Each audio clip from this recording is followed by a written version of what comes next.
G'day everyone, how you going? It's Dom Italiano here, the host of the Sustainable Creative Show. This is episode number 4, and I get to have a chat with James Sidebottom. James, as well as having one of the greatest surnames you could possibly have, make sure you check out Sidebottom Blues on Spotify. James is one of my best friends. He is a singer, songwriter, guitarist, father, husband, and chiropractor. So he is one of the best people I could ever think of hanging out with, but he also has lots of good things to say about living a sustainable life. In this episode, we do talk about saying yes to opportunities, making sure you have time with the family, take opportunities to be creative in any scenario, and creativity as a chiropractor, as well as a bunch of other things. Basically, James just made me feel like everything was going to be all right, which I greatly appreciate.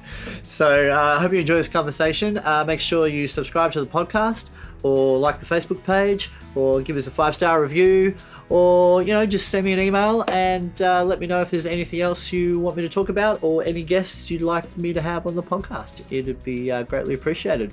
Enjoy your day, and I'll speak to you soon. Bye. Hi, James. Hello, Dom. James Sidebottom, you are a chiropractor, Yes. and a musician, Yes. and a parent, Yes. and a husband, Yes. and a son. Yes. You got a lot of jobs. A few jobs. Yeah. How do you manage them all? No, I won't jump into it straight away. Okay. So, James, I've known you for 15 years. Yeah, it would be 15 years, Be 15, close. 16 years, yeah. And we met through my ex-partner, who is an osteopath. Yep. And you guys met when you were at uni. Yes. Yes. And we became pretty much fast friends through me coming to see you play Yeah. first. And then you saw me play, and then we started doing gigs together. And then you graduated from uni Yes. and became a chiropractor. Yep. So I have experience of you as a friend, a fellow musician, and someone who fixes my headaches when I'm having a nervous breakdown of some kind. Right. And so what I kind of wanted to do with this podcast show thing is talk to people who are creatives, who manage to play all those kind of roles in their life, Yes. and still manage to get out there and do their creative thing. Because of my experience is that the creative thing is the thing that kind of goes on the back burner. The first, because you've got to go to someone's birthday, or there's a work thing that you have to do, or the kid's sick or something like that, and you go, well, I guess I'm not going to write that song today. Yeah. So I guess probably one of the questions that I would kind of ask everyone, but the one in particular with you, is how do you manage the self-talk when it comes to that thing that I've just described of going, you have that voice that says, I want to do something creative, but I've got all these other things that are kind of vying for my time. And then I don't know if you have that self-talk like I do, saying, you really need to do something, that creative thing that you've been doing. When are you going to record that next song? And then you kind of have that little back and forth argument, or one of those voices in your head's got that guilt trip going, come on, dude, you put it off last week. You put it off the other week. Do you have those mini conversations in your head? Yeah, we all have those Yeah, conversations. I'm not sure that I think about it that much, as far as having that cognitive, oh, you did that last week and you're doing it again. What are you doing? I try very much with my life to live in the moment as much as I can. And so sometimes the decisions just get made for you. And so I guess from my perspective and my creative pursuit, I feel like probably since my children were born, some of those choices just get made for you. Yeah. Because family for me comes first. That's more important than any of the other jobs. Yep. So if family are sick or they need my attention, work will get put on the back burner, creative will get put on the back burner, and anything else will go on the back burner. You don't feel because the conversations I've had, which are not I haven't recorded, but other people say there's no matter what gets put on the back burner, like because someone might go, well, I'm going away for the weekend to do this recording. Yeah. And they go, and then while I'm on my way, I've got this kind of voice that goes, you really didn't spend that much time with your kids this week. Now you're going off to do this thing. Yeah. Right. You need to make it up to them or something like that. You just said like you try to live in the moment, which is great. Like it's a great bit of advice as well.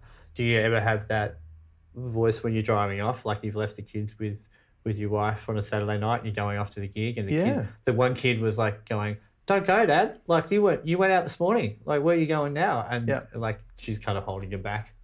Yeah, no, like there's definitely been times where we've wrestled with the fact that to do the creative stuff that I do with music, it's generally at night, leaving my wife and my kids together while I go and do that. Yeah.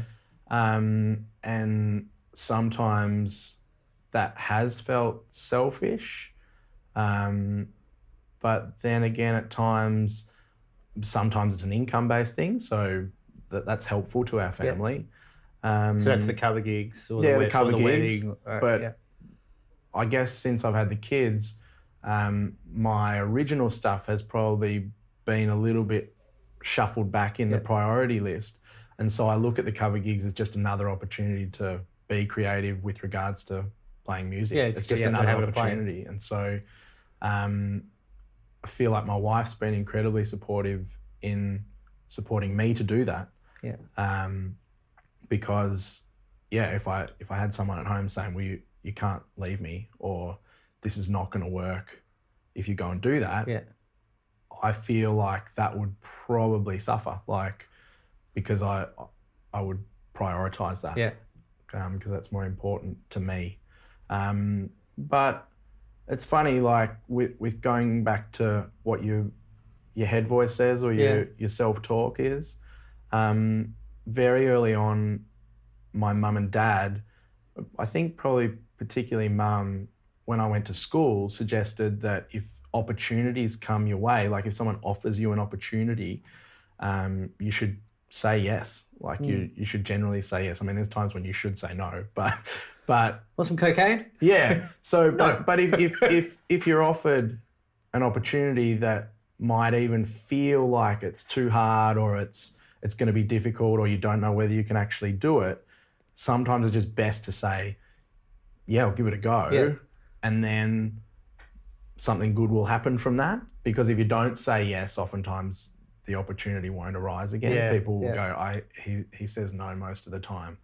And so going back to that, I think for me, I was really fortunate that before I had kids and before I had a job, I played a lot of gigs and I said yes to a lot of gigs and people. And so now a lot of those creative things happen when people call and they say, do you want to come and do a gig? Or I'd like you to come and support. Do you want to come and play, do this sort of stuff? Yeah. And I go, generally in my head, my thing is, how can I make this work? Yes. First, rather than what are the no's around. What are the problems it creates if I try it? Yeah. Yeah. And so usually I'll try and say yes when I can and then try and sort out with wife, family, work around that. Can I get it done? Yeah. Yeah. So I think that's important. Like I think having that mindset of saying yes, even if there might be no's around it, and pushing it to make it work rather than, having this thing that sort of, from a creative standpoint, I think that's important. Yeah. I have a voice that's always, hey, finish that song. And I realize, because I've got like 100 songs that I've written, or more than that over the years, of course, because I'm not young anymore. So that makes sense. If the older you get, the more you write and the more songs you get. So that's, I seem to have the same amount of songs as requisite to the percentage of debt that I have, like financial debt. Right. So But I think there's so the voice for me is I've always got songs that I haven't finished that I want to finish, and something I've realised, I've gone to quite a few original gigs, and some over the last say 2 years since I've been back in the original scene, and I've seen friends play, not just friends but other people I've seen multiple times, and I realised that they've actually only got a set's worth of original songs from their whole time of writing. Yep. And I whereas can identify with that. right, and I was going to say, because like now as someone who I love your music, right, and occasionally I see you play and you've got a song I've not heard before. I'm like, oh great, like a new song. What I'm trying to get at, for me, if I don't have a new song for a new gig, like I feel like I'm not working hard enough for the gig. Yep. Which is it's not a rational voice, it's a bit of a silly voice. But for me, I'm all about doing the creating and not necessarily about doing the gig. Right. Right. So I want to continuously be finishing the song and writing that new one. I've got that idea. I want to finish that idea.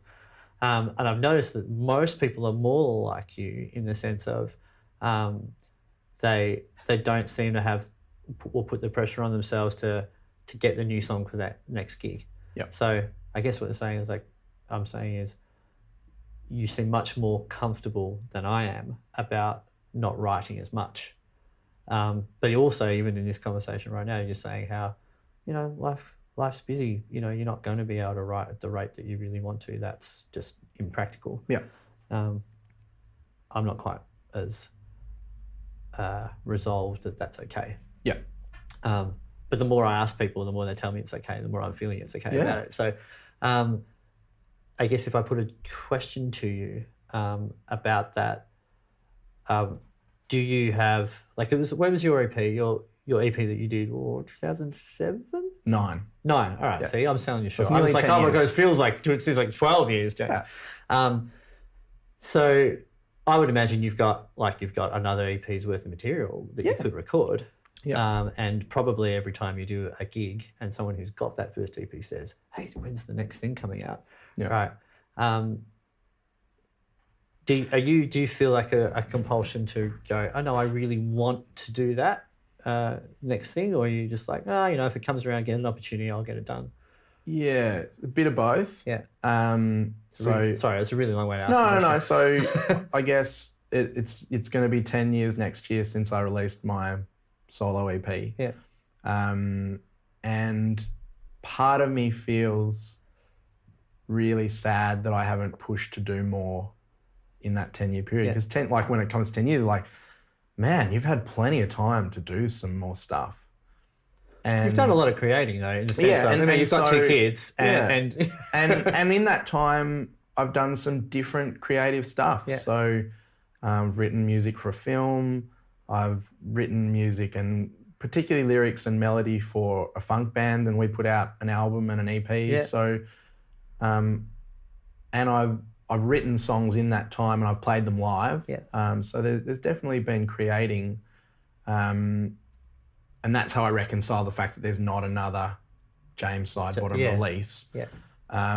Because I've done other things and I've done interesting things, and then I've put, and I won't say they're obstacles, but I've put other stuff in my life that has pushed the importance of focusing on me and my output.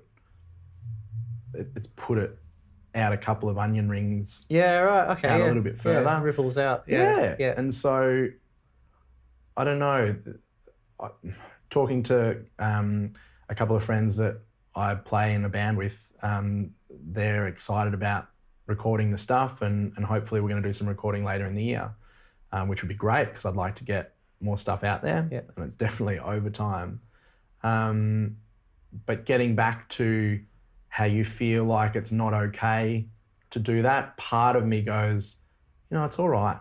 Like, it's okay that you haven't done that. It'd be less okay if you just did nothing and you sat in your house all the time and did nothing. But as you said, you've lived a full life and you've done other stuff. And so we've travelled and we've had kids and I've played gigs and I've done all those sort of things, and each is a very separate compartment of my life, but it all adds up. And before I had kids, I've only ever worked 4 days a week with my job here at, in the last 6 years it's been here at Western Chiropractor, but before that I didn't ever work full time either.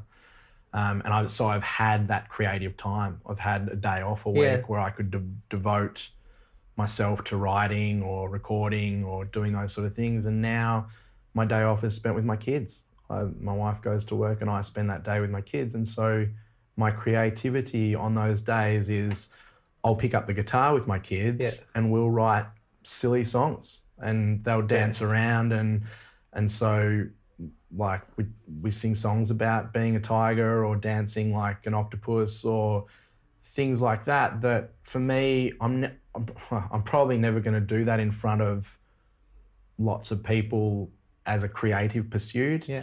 But as far as thinking about putting words and music together to entertain people, that's part of what I do creatively. That's awesome. Yeah. On a weekly basis. Yeah. And the kids love it. Like they just inherently love music and dancing around and being silly. And I mean, you can see that that's an option, like as far as the Wiggles or the Teeny Tiny Stevies or other people writing music for kids. And I have thought about maybe I could do something like that creatively, but I don't feel like that's my thing. I do feel like what I do as a musician and an acoustic folky pop singer is my stuff. Like that, that's probably where I want to aim at creatively.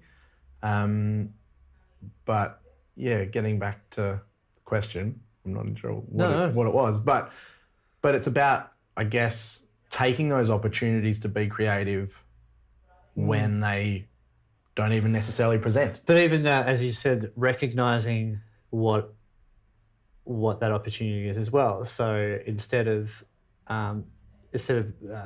pigeonholing, the way I'm creative is I write, acoustic folky songs, and that's what I do, and I'm not getting to do that because my life's busy.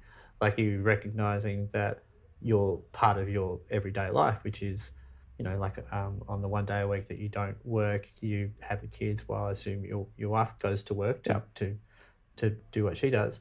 Then you go, well, I'm getting I can see that I'm getting the creative output by playing with even if it's just Lego or coloring in. Yeah, it's the great thing that you're saying to me there is, instead of feeling like you're not getting what you want from being creative, you recognize that you can get something out of being creative, that you're still that creative person. Yeah. Even if it's not in that field, it's in this field. Yeah. And that's really cool. It's funny, like when you say being creative in different fields, I was talking to my massage therapist and I was saying, I feel like whenever I've got my head in the creative side, my business doesn't go quite as well. Like I've only got enough attention span for something to go well. Yeah. And then when I focus on my business, I'm not as interested in doing that. And she was saying that the way I practice chiropractic is very much a creative process too. And I hadn't thought about being creative in the way that I work with people. Yeah, yeah. And so that's been another way of, I guess, getting my head around the fact that it's not necessarily being creative playing guitar, but it is a creative pursuit with regards to, helping get people's nervous systems and bodies and brains working better. Yeah. Yeah. So, do you mind going into that a little bit further? Because you're not just what some people might think of, like, for example, some people think massage therapy is just like, it's some cream and some rubbing, and a lot of people just don't even know what an osteopath is. But chiro is just I just crack this and crack that, and I'll see you next week. Yep. And of course, maybe that is how some people do practice. Yeah. But from my experience with you, it's not like that. When you talk about creative, when I've been on the table and you'll ask a question and I'll give an answer, and then you go, oh, right. Like, it's really interesting how you go through exploring how I react to things on the table. Did you call it the table? What do you call Yeah, it? that's a table. A table? Yeah. Yeah, cool. Yeah. The slab. The slab. It's not like you're a... Yeah, no, it's not a It's slab. not a slab. No. It's not like you're a... What do they call it? A mortician? Hopefully not. No. So do you want to... Can you talk a little bit about your creative process as a chiropractor? Yeah. Because the reason why I asked that is I think my kind of idea of what a person is, like the idea for me is like a human being is just like a permanent problem solver. Like everything we do all day is just solving a problem. Yep. So, and I've used it with other people, the idea of I'm thirsty, I need to solve that problem, I will get a drink. It's like, oh, I've solved that problem, now I've had too much to drink, I need to pee, I need to solve that problem. And then you go to pee and you go, all right, maybe I'm hungry, I need to solve that problem. And it's just this, and then of course we live in a complex world and that get extrapolated out to I've got to pay the school fees, which means I've got to do this and I've got to do that. Yep. So and then when you talk to people about what they do to earn money, and some people's jobs are creating problems within a business to therefore let someone else solve that problem, and someone else creates a problem in the business for them to solve. Yep. Right. And it's like, oh, so this is like weird kind of like, oh, I'll give you something to do, you give me something to do. Yeah. You're different. It's basically you're self-employed. You run your own business. We like less problems. Yeah, but also like people walk in, I would assume, and present you with, I'm experiencing this problem. Yeah. Can you help me solve it? Or, well, maybe people say, can you solve it? Yeah. And maybe your idea is a little more like, well, why don't we try and solve this together? Because once you walk out of here, I can't help you until next time you come back in. Exactly. So now that I spoke for 11 minutes on that question asking, could you explain a bit more about how you approach that with your work?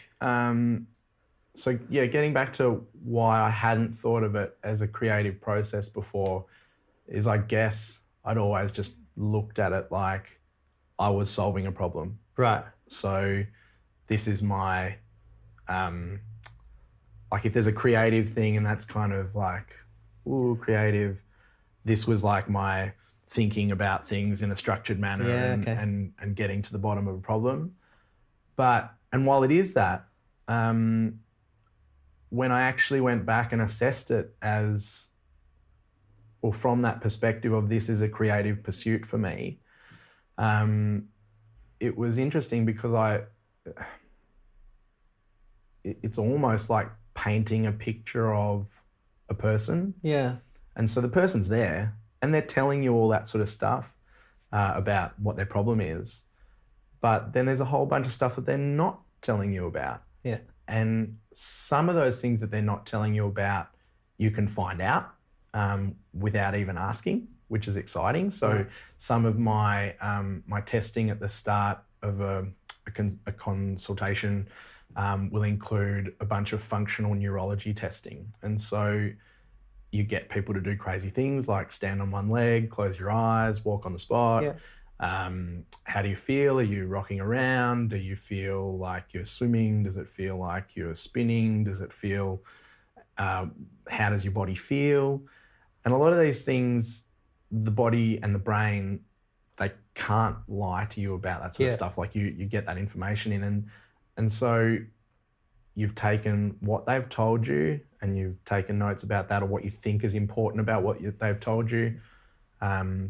And sometimes the most important thing about why people are in pain or why they've got something sore or stiff might be a lifestyle thing. It might be something that they're repetitively doing.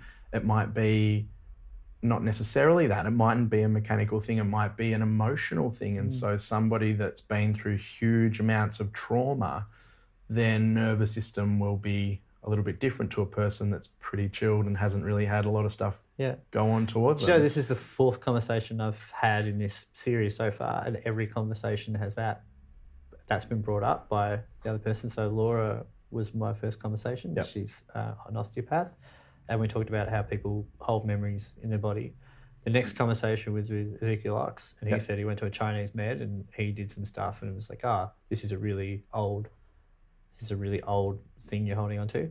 And next was with Craig Johnson, and he said that like he was doing like Olympic weightlifting, and then getting like massively exhausted. Yep. And then he changed a few things and realized that it was like the actual physical stress was becoming mentally stressful. Yep. Like as well. And so it's really like amazing that without me asking you specifically, you brought that up, and it seems to be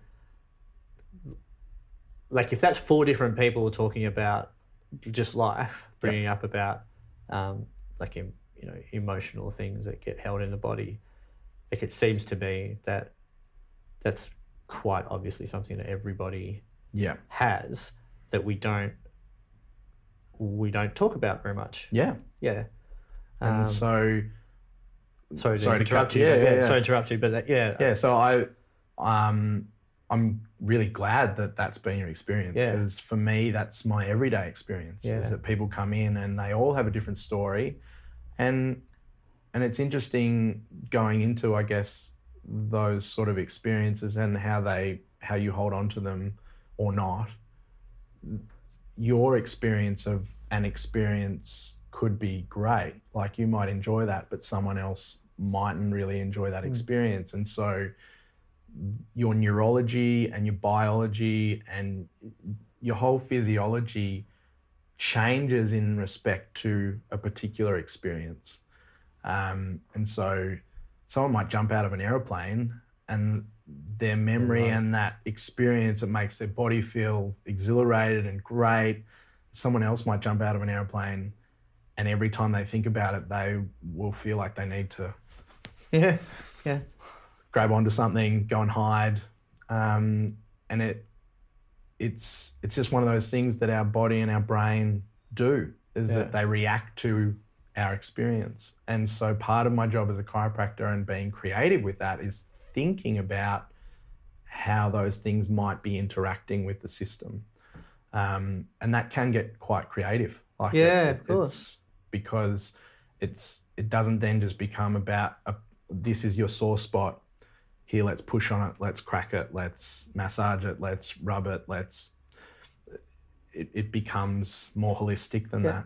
And that's where you've got to be creative, because a lot of times I see people and they've been everywhere. Yeah. And everybody's already done all that stuff and it's still there. Yeah. Like this thing that is physically wrong hasn't made a difference with touching, pushing, cracking. And so you're like, well, what are you eating? How much sleep are you getting? Are you in a happy relationship?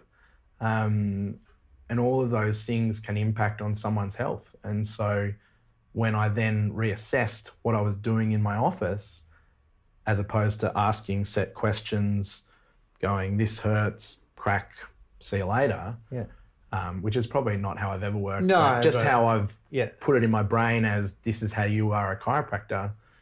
When I then reassessed it as you are actually, this is a creative learning experience every day. It sort of got me a bit more excited about what I was doing again. But then it also made me feel like these creative pursuits weren't necessarily pushing or pulling my time away from one another, because it was just part of who I am and what I do. Well, everything's, you just mentioned about, what are you eating? How do you do this and how do you do that? I mean, like everything you do in life is basically like a Venn diagram, kind of like everything's overlapping into everything else and nothing exists in isolation. And I mentioned this to you just before we started, that I had food poisoning 2 weeks ago, and I just cannot believe the effect that it's had on everything in my life for like the 10 days after I stopped having the immediate symptoms of food poisoning, which we don't need to talk about. But just how I'm getting messages, like screaming messages to eat this or eat that or seek this out and do that. And very much those messages are to eat this or drink that or stay up late, which is how I was 5 years ago when 5 or 6 years ago, when I had much more traumatic lifestyle. When I say traumatic, I mean like all over the place, really heightened emotional state, terrible diet, terrible drinking habits, and it's really interesting to me how I've had this thing, and obviously I got kind of cleaned out in a way, and I don't know, it's like something about that inner trauma. I'm assuming, but I'm feeling like, because I feel like I'm more in tune with the messages that, I'm getting, but I haven't been able to, last 10 days, I haven't been able to curb it. Yep. Like I'm actually going, just going to eat that block of chocolate. Yep. Like amazing. While I'm doing it going, what is happening? Yep. Yeah. And then going, well, clearly this is what I need. Because I'm going, yes. Yeah. Yeah. And so I guess, thinking about that from that perspective, it's interesting because there's a couple of different things that I want to say about this, but I've read studies and things that people have said about when people lose a lot of weight, that going back to your perspective of storing stuff in your body, when you actually then process that, those sort of things can come to the surface again. Which I have lost a lot of weight over the years, and so you then start processing that sort of stuff. Yeah. Is it like a genetic memory? I couldn't attest to say where it's stored necessarily, or is it? I don't necessarily know whether it's genetic or whether it's actually deep psyche stuff. Or gut stuff. Yeah, like let's say it's the second brain. The second brain. And so when the other thing about going back to the food that you're trying to get in, part of it may be that you do need particular nutrient in your body, and so a lot of times when people are craving chocolate, it's a magnesium deficiency, and they might need more of that. But I don't need 2 blocks of cabbage with CCs. But this is what people then crave. It might be salt. It might be something like that they're deficient in, that they need. Sea salt caramel. Out. Yes. Yeah. Yes. So there's that perspective, but then there's also the going back to your previous life, and we've known each other for a long time, and having talked about this previously with you about food and that comfort factor, you've just been through this awful period of 5 or 6 days, and you want to feel good again. Like you don't want to feel like that. You want to feel good again. And the way you used to feel good was going for that sort of stuff. And so there will still be tripwires and things in your brain that go, I used to feel so good when I would eat chocolate. And so part of that is that memory and that behavior thing that will still be there. And I know that you've worked really hard on sort of not having those things be triggers for you and things like that. But you've just been through a traumatic time and you want to feel good again. Yeah, wow. And so... Because it's so true. Yeah. Like it was horrific. Yeah. Yeah. Emotionally. It's not good. Stressful. Yeah. Yeah. It's the...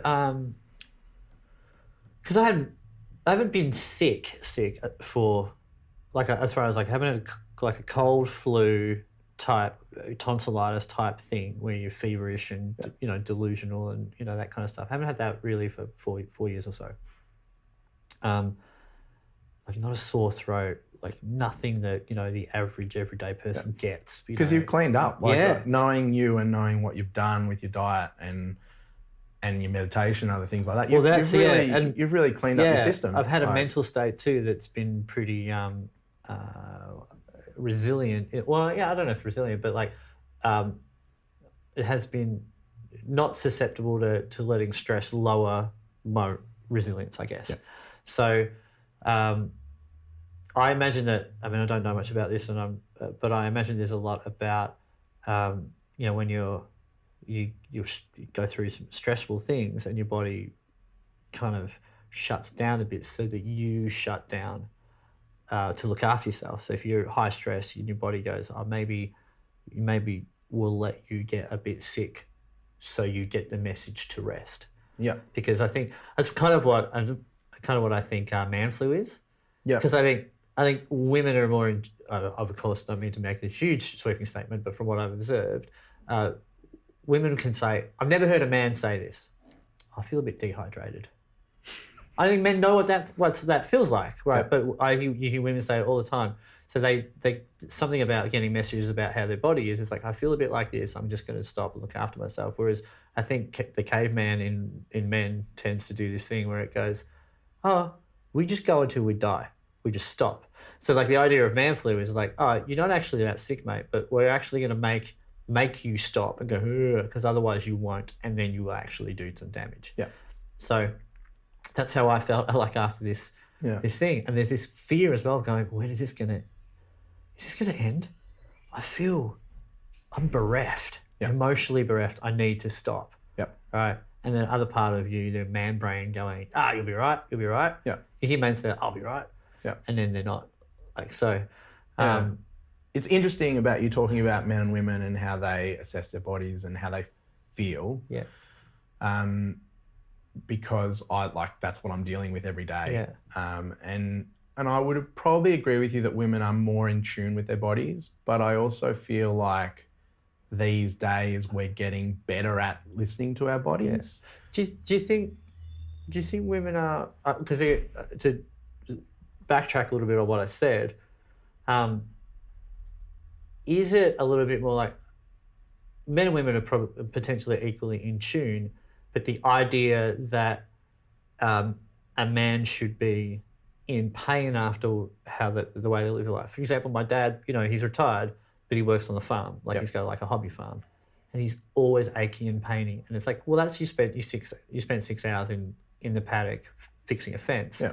My mum, however, her physical exertion for the day might be a little bit more inclined to, like, she's played with the kids, so she's tired, but she's not in pain from, maybe she's in pain from putting the kid in and out of the car, right? But she can reconcile that with a specific action of, I've done this. Whereas my dad's been like, he's lifted a fence post, he's rammed this thing, and he's done this and that. Yeah. So he thinks he should be in pain because he's been doing physical work, that kind of physical work. Yeah. Whereas my mum's like, why? She's a bit more concerned about it because her thing is like, I should be able to put the kid in and out of the car without being in pain. Yeah. Whereas my dad's like, no, I should be in pain, so I'm just going to sleep on it. Yeah. So the idea, he's not going to come and see you because of his pain, because he feels like, well, it makes sense I'm in pain. Yeah. Whereas my mum's like, I've got to put the kid in the car again next week. I should go see James. Yeah. So I guess I'm backtracking. Like, I wonder if it's not so much that women are more in tune. They're just more proactive. Just more proactive. Yeah. And also, men are just like, of course I'm in pain. This is what I've been doing in my time. Oh, and I also think men are possibly conditioned to feel that sort of suck it up nature as well. Like, you're a man, you can handle this until you can't handle it anymore. Yeah. And they don't know the difference between this is pain from using your body and this is pain from using it poorly. Yeah. Yeah. Yeah. Yeah. Yeah, interesting. Yeah. But it's interesting, like going back to your thing about being creative and being in the moment, and having that sort of conscious ability to do that. Yeah. I think particularly, and looking at it from my health standpoint, this whole sort of mindfulness and body awareness and that sort of present time consciousness is becoming more and more widespread and well accepted. Yeah. And so I think we're starting to see that from my perspective in practice. Yeah. But also, like, if you apply that to your creative pursuit, I feel like people will be more, they'll get better value from when they put the time into the creative pursuit. So I guess I'm trying to marry that with when you're doing something and not shooting too far forward or back in your head about sort of, what have I got to get for dinner? What am I doing later on? I've got to pay this bill, doing this, and being in the moment and having that awareness of what you're doing, you get better value. Yeah, yeah. That's personally what I found. Like I found in practice, but also with my creative pursuits, is when I'm really sort of focused in on what I'm doing and not projecting too far forward and back, that you get better value out of it. I can really relate to that. But when I was talking earlier about wanting to finish that song or write that thing, for me, I think one of the reasons why I wanted to do this is because the idea of having maybe a 45-minute to hour and a half conversation with someone who who has, you know, creative pursuits in their own life, I can put that out as something I've created. Yeah. And it's like, well, it took however long it took to have the conversation, you know, drive to the place, set up the gear, have the conversation, put the video and whatnot together. So it might be a 4-hour, 5-hour creative process. And then it's like a product. I don't mean to use the word product, but it's like I've got something at the end of the day. I go, that's done, and I can put it out. Yeah. My issue with, and so back to the songwriting thing, for me, I love to do the songwriting, right? I don't love to do the recording, and I don't love to put the EP together, and I don't love to, because basically it's the guitar and the vocal. That's what I love about the creating. And I like sharing it. It's not that I don't ever want anyone to hear it, but the work that you have to put in to get that song out to the world, and as you would well know, it's been almost 10 years since your last EP. Yep. So you go, oh, I've written the song. That's the thing I needed to do. That's the creative thing that was enjoyable for me. I don't care about the studio and all that other stuff. I feel like I've already moved on from the creative bit. So to do something like this gives me the same kind of feeling I would get from recording a song and putting it out, but it's done in 5 hours or whatever. And it's like, oh, that's done. And it makes me feel like I am being productive. Whereas, for example, the recording thing, like I would, if I didn't hire someone to record my song for me or be the producer and say, that's done now, buddy, I'd be years. Yeah. It'd never be done. Yeah. I never, you know, if I had to self-record, which I could obviously do, I've got the gear and I know how to. I'm not saying I would ever do as good a job as a producer or a mixer, but that's my issue with that stuff because it's never done. That vocal's not perfect. That guitar, I could, my issue is, you know, I've got an infinite amount of ideas to play on the guitar. Which one would I pick? So I need someone to go, done, finished. Yeah. Whereas the great thing about this, it's done. Yeah. Yeah. So I realised that I'm wanting the realisation wanting to do something like this. So I get a conversation which is about being creative and about kind of exploring other people's ideas with it, and then being able to go, all right, that's done. That's out. Yeah. And I think it's informing my idea of how to be better at the music recording process. Yeah. Which is to go, it's done. Yeah.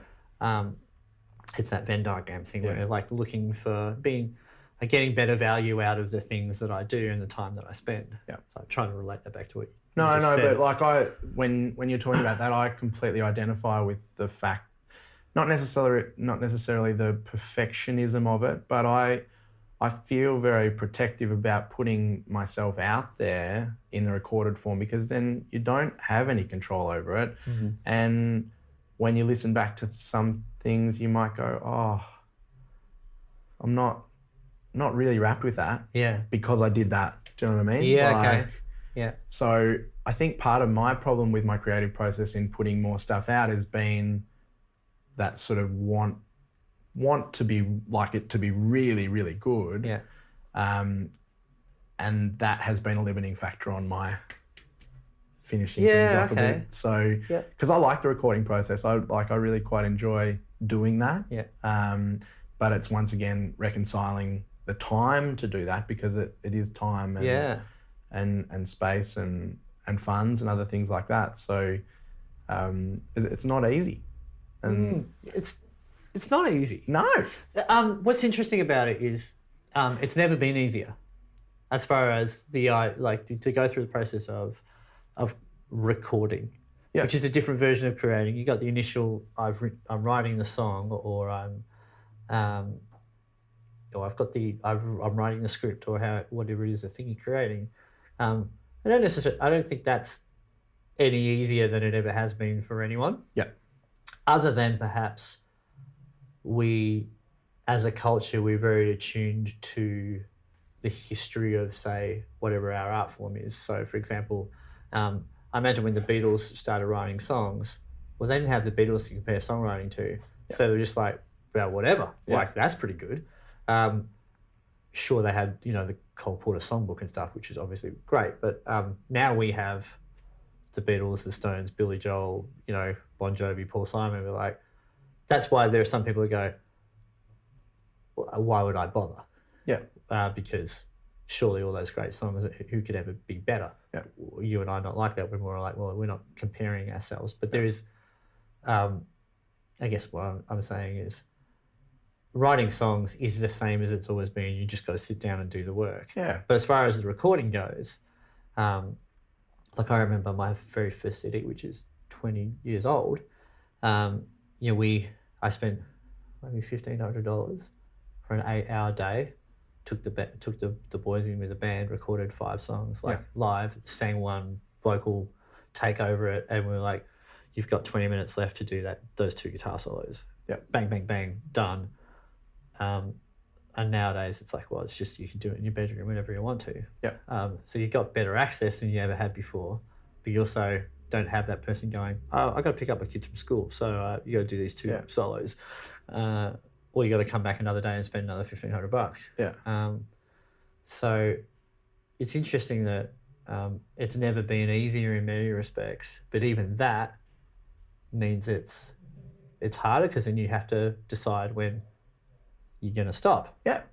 The other thing, talking to that, I wonder how much of that is that sort of youthful enthusiasm and that unbridled, like, it doesn't matter what I do. Does that make sense? Yeah, So yeah. I know personally when I started out writing and recording music, I was learning and it just didn't really matter. Like, I'm sort of like, I'm having fun and I'll try this. And that didn't work. Okay, I'll try this. And it didn't really matter. Whereas now, I guess, we've got less time and we've got more demands on our lives, that we don't get to muck around and have less care than we did before. Yeah. Does that make sense? Yeah. I kind of feel like if I'm going to put something out creatively, I want it to be really, really good. And so I sort of feel like a lot of the things that I put out are almost fully formed, like those sort of songs that come together really quickly, rather than the ones that have taken a long time. I don't have that first version that you just said. I've had Songs a that come few quick, that come really quickly, and you've still got to work on it. Like, it's not like, let it be. Yeah. Like, it's not like that. But I've got songs that I've been playing for 10 years that I still haven't finished. Yeah, okay. Because I think there's something to them that are really great, but I don't want to just like, I don't want to give them away and have them not be really good. Yeah, okay. And so that's a bit of an affliction that I have with regards to creativity and the process that holds me up. I feel like that's a limiting factor. Yeah. And it'd be nice to be able to go, you know what, don't worry so much about that. Just like get it finished and get it out there. Yeah. And so, the psychology of the creativity is really important, because I know what limits me in my output. One of the limits, I'm aware of a lot of the limits, but it's about managing those expectations and the limits and being okay with things the way they are. But I feel like I had more of that when I was younger and had less expectations. And you'd have that thing as well. Like I had a high school band, and a couple. It was one of those. It was a bunch of guys who I personally never had anything that compared to it creatively. Like you get these 5 guys in a room, and the noise we would come up with was incredible, super creative, really supportive space. We're like, oh, that was cool. Let's do that. Let's throw that around, and we would do band practice. Right, but it was really it was very much like, what can we make up today? Yeah. So occasionally we'd have a gig to work towards, and we would rehearse the set. Yeah. But almost every week for years. Yeah. Like, certainly 3 years in high school and a couple of spates afterwards, we tried to get the band to do something again. We spend 6 hours just making noise, and then the next week we're like, oh, let's work on that idea that we've been working on for a month to get that thing together. And you're right, there was no pressure other than can we make up some cool shit? Yeah. And that's incidentally how I write songs by myself. Is what I do is I press record on like I used to do it on one of those dictaphones, and then I graduated to mini disc, and now I just do it on the phone. Yep. I just press record and I start playing. Yep. And whether that's a 20-second idea or it goes for 5 to 10 minutes of whatever I'm making up, and I get that, like that Phil Collins studio, like, Yep. just the random sounds come out of my mouth that end up becoming maybe a song later on. And then I just I might go back to things, go, oh, what's that idea? What's that idea? It's trying to capture that, the pressure's off moment of, let's just see what we come up with. And then the business end of it is like, well, what can I turn that into something? Is that something that's worth trying to work on for X amount of time to get the song? Yeah. And that's I really identify with that because I do the same thing. Yeah. Like I've got hundreds of 20, 30-second grabs on my phone on bits and pieces. Have you backed it up? Yes, I have. Good man. But it's about fleshing those pieces out. And when you said, talking about your band, that you would play like that, my band with that was the Skylines. Like we would rehearse every week.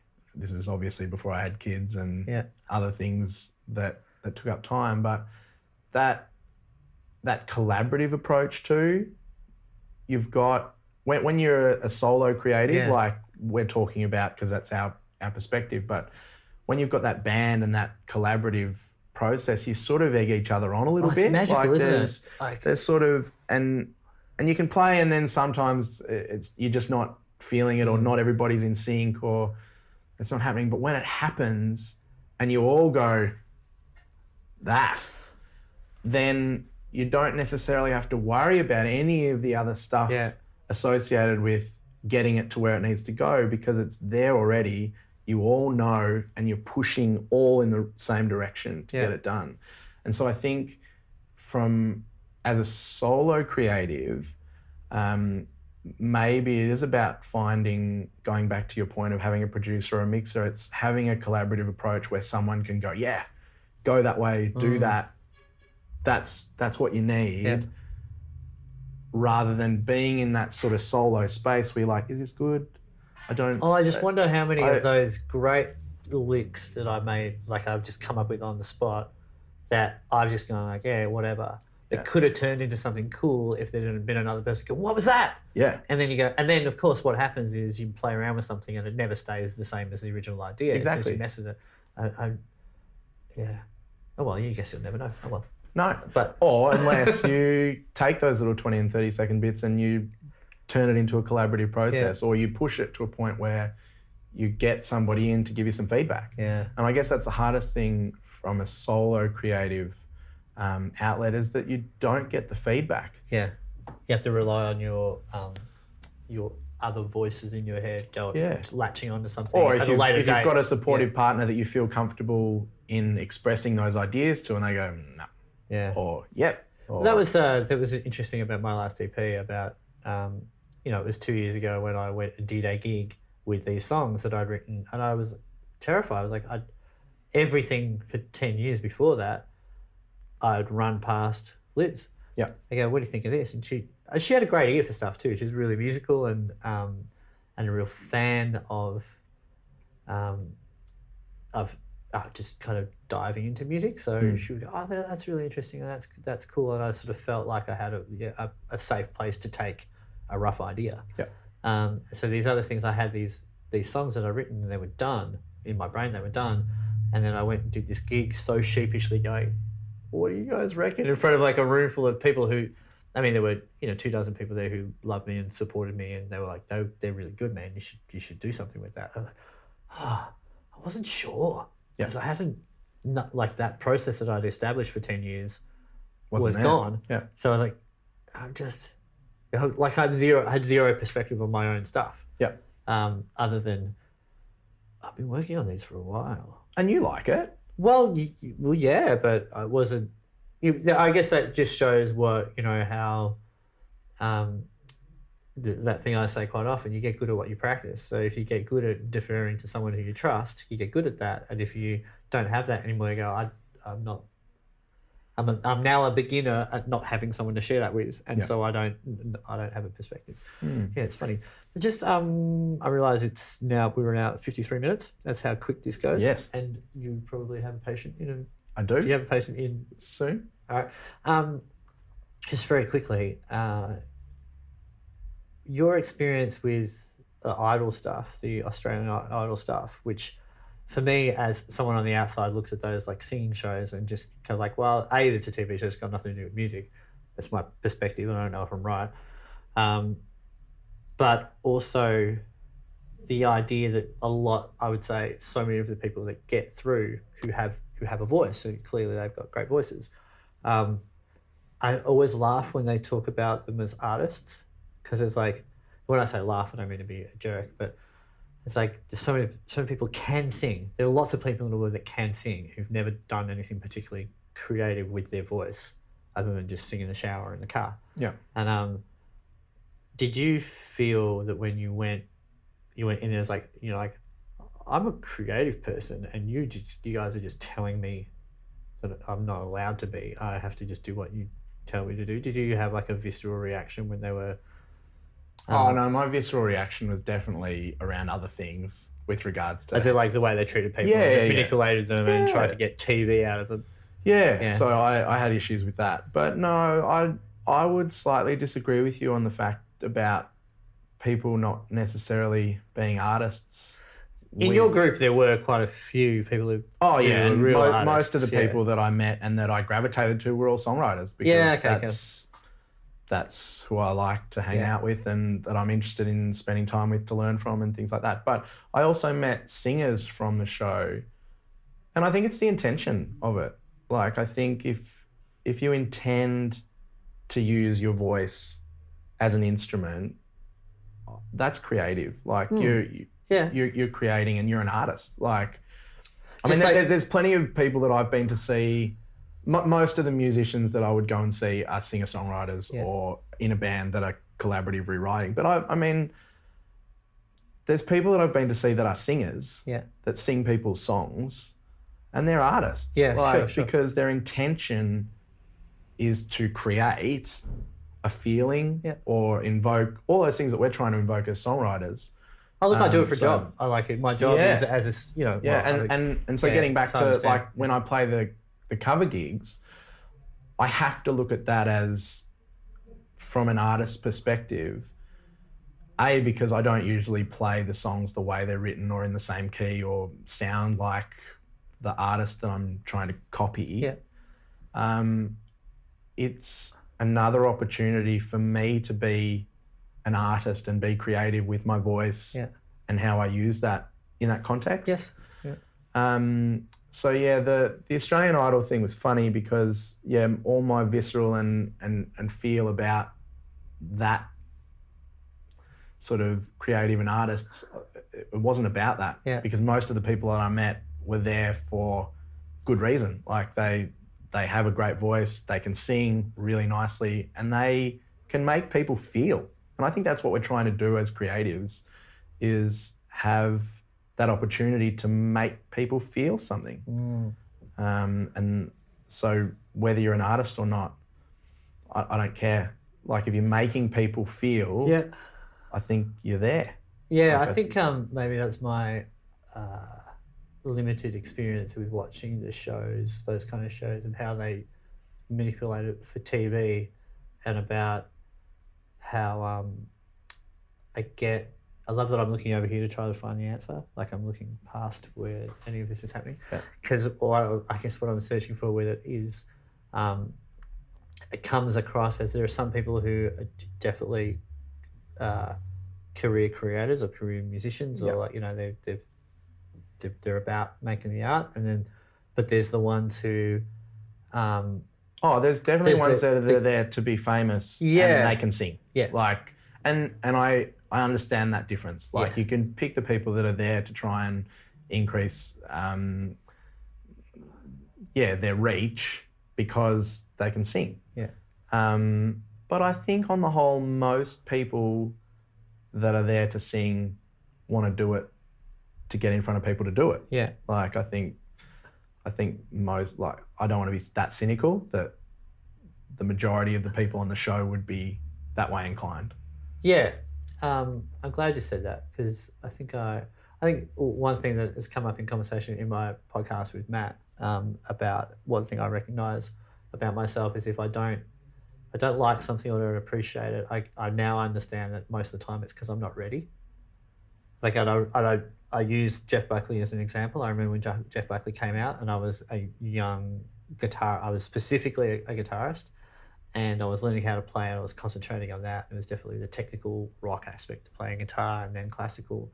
And I heard Jeff Buckley was like, this guy's just wailing, and then 3 or 4 years later, I was like, oh, I'm ready. Oh, I get it now. Yeah. And I guess that's what I'm an inquisitive person. I like to, I went and did a teaching degree. Turned out I decided I probably don't want to be a teacher. And most of the response I got from people was like, if you don't want to be a teacher, why did you do a degree? I was like, well, I didn't know until I went and had a go. Yeah. And then once I learned it, I realized it's something I'm not ready for. I'm not saying I won't be ready at another point in time. And so I ask you that question about Idol because I think I've got a bit of chip on my shoulder about what I've observed. Yeah. What I've observed is limited. And I really like to get someone else giving me that kind of encouraging perspective of, man, I've been there and I've seen it and I can see why you would say that, but that's not my experience. And I go, I think I'm a little step closer to be ready for the next season of The Voice and see what that's like. Because I've very rarely watched beyond someone I know going, oh, well, I watched their performance, but I just don't want all the histrionics and all the crap that goes with it. And so thank you. No, that's a pleasure. But I get that understanding of taking something that is creative and bastardizing it for the sake of money. Yeah. Like I get that. Yeah. But yeah, I like to think that like the positive and the sort of that understanding in me that if someone wants to have a go, I think that's and it's creative. That's great. Yeah, like I agree. We need more people having a go. And not being bound by other people saying no. Well, that's right. I mean, there seems to be too. I mean, like I worked with a girl, and we'll finish up in a sec. I used to work with a girl at the bank, right? Yeah. The worst singing voice you will probably ever hear. Yeah.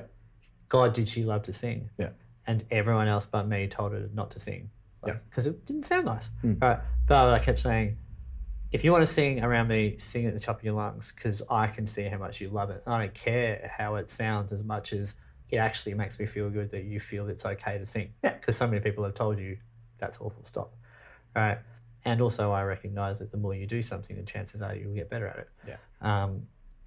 But she had the right attitude about singing. She loved it. She just loved it. Like, and some song would come out, come wafting in from the food court, and she'd be like, I love this song. And she would sing. It was like, oh God, that's awful.